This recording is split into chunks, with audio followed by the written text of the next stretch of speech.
What are 7 habits that completely destroy confidence, and how can you break free from them and get more confident? I've been through all of these habits. First big one is caring too much what other people think, and I still catch myself doing that.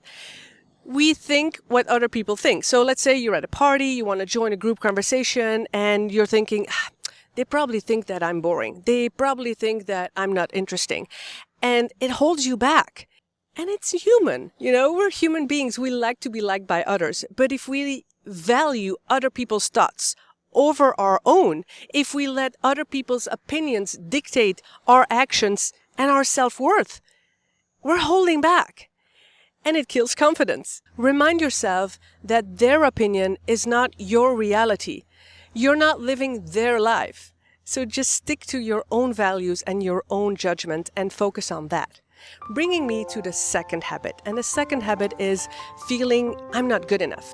I'm Rachel, and I'm standing here, by the way, by the beautiful ocean in the Algarves, the south of Portugal. Let's just say, for example, that you get a job offer and you're hesitant because you're thinking, shall I take it? Maybe I'm not good enough. Maybe it's not right for me. Or you go on a date and he or she doesn't call you back. And again, immediately you're thinking, and that certainly happened to me, like, I'm not good enough for him, It's not about that. No, he is not right for me. It's the same thing. But the more we're thinking, I'm not good enough, I can't do this, the negative thoughts, we make them true. We start believing our own negative thoughts.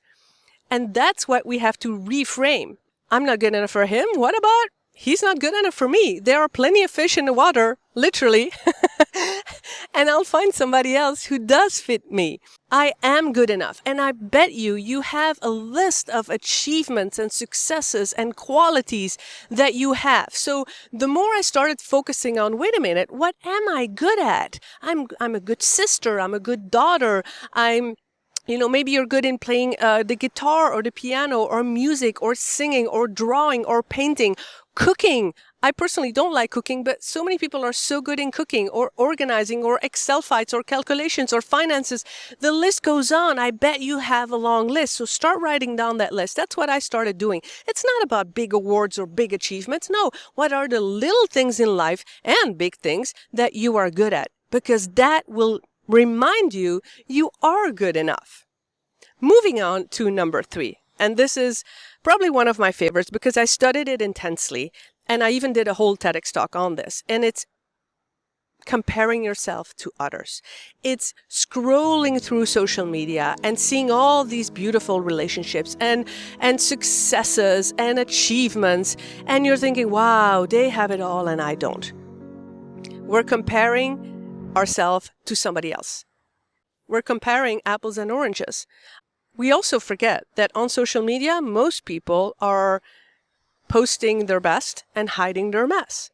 Try to look at yourself and your unique talents. Go ahead and look at that list that you've made, of your achievements and remind yourself of your unique talents. And when you're scrolling through social media, which I have done so much, before I quit my job and started traveling the world, I looked at others thinking, they have it all and I don't. But when I started looking at them thinking, well, they have this lifestyle and I want that. So if they can do it, so can I. When I started looking at it that way, when you see someone that you admire, let it be an inspiration for you. Let it be an inspiration to say, hey, they can do it, so can I. The fourth one is a habit that completely destroys confidence, and I just caught myself yesterday doing it again. And it's using downgraders or self-depreciating talk. I was talking about YouTube, and I was saying, well, I'm just a small YouTuber compared to these big YouTubers. And just that word, I'm just small. Or another example, you did something great for work, and you're like, it's nothing special. I just got lucky. You're like, well, I didn't do anything special. I'm not special. And that's the language that starts becoming a true belief in your mind. The more we use that language, the more we feel less about ourselves. And the more we tell others that we are less than they think, that we're not worth a lot. To counter that, try and write every day just 3 things about yourself that you like about yourself. Because at the end of the day, it's all about feeling good about ourselves and feeling valuable and feeling worthy. And if you write down 3 things, it takes seconds, 3 things that you like about yourself. Oh, I like to be independent. I like to help people. I like to inspire. I like to support people. I like to talk. I like to communicate. I like using my languages. And the more you think about simple things that you like about yourself, then the more you value yourself. And if you're liking this video so far, can you hit the like and a subscribe? It would really support my channel. Thank you so much. Number 5 is thinking that you're not interesting, that you have nothing interesting to say. And that too has held me back so many years of speaking up. I was the quiet one in the classroom. I didn't speak up. But then in work, I didn't speak up in meetings. I thought my opinion is not valuable. My opinion, nobody will like anyway. And it held me back. Even if I had ideas, I didn't share them because I thought, who am I? I'm not interesting. These thoughts are killing confidence. And these thoughts are also a story in our mind. I'm the one telling myself, I'm probably not interesting. Oh, nobody will probably like my opinion. Even if the topic is not your main expertise, it should not take away your confidence. Share your thoughts, share your opinion, and see what happens. It will grow your confidence. You will feel the discomfort and you will feel the butterflies in your stomach. At least that's where I feel it. But it will grow your confidence. Let's move to number 6, and that is waving away compliments. I did that probably for over 40 years. I could not take a compliment.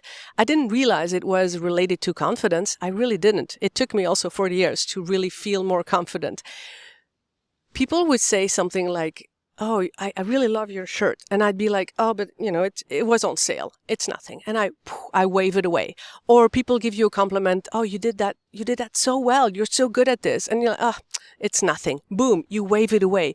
People give you a compliment. Don't wave it away, because waving away means, again, it's nothing. I'm nothing. I'm not worth anything. I'm not valuable. It's nothing. And you wave it away. And you wave your value and your worthiness away. Next time somebody gives you a compliment, take it in. Say thank you. And I talked about that in another video. When you say thank you, really mean it. Really take it in. Look at the other person and say thank you.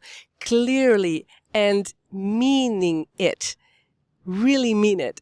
And take in and fill yourself up with the compliment and remind yourself, yeah, I did a great job. Yeah, I am good. Habit number 7 that really destroys confidence is not showing a weakness, not showing some fear, having a challenge and not daring to ask for help when somebody asks you, hey, how are you? Oh, I'm fine. Everything's fine. Is work okay? Yeah, everything's fine. I'm fine. But I wasn't. I was not okay. I did a job for so many years that I hated. I was climbing the corporate ladder and I hated every bit of it. I was stressed. I was nervous. Oh, Rachel, you're what a great job. Yeah, I really enjoy it. No, I didn't. But it's not just that. It's little things too. It's a task that I didn't know how to do. And then I'm like, oh, I'll try to figure it out. And spending hours and days and weeks trying to figure something out instead of asking someone, saying, hey, I don't know this. Can you help me? Brené Brown says it so well. I did a video on her as well. Vulnerability is the cornerstone of confidence. Vulnerability is showing that courage to ask, to not just ask, but share your feelings. I was having a client who's doing a presentation and we're creating his speech this morning. And again, he's like, yeah, but should I tell them that I was afraid?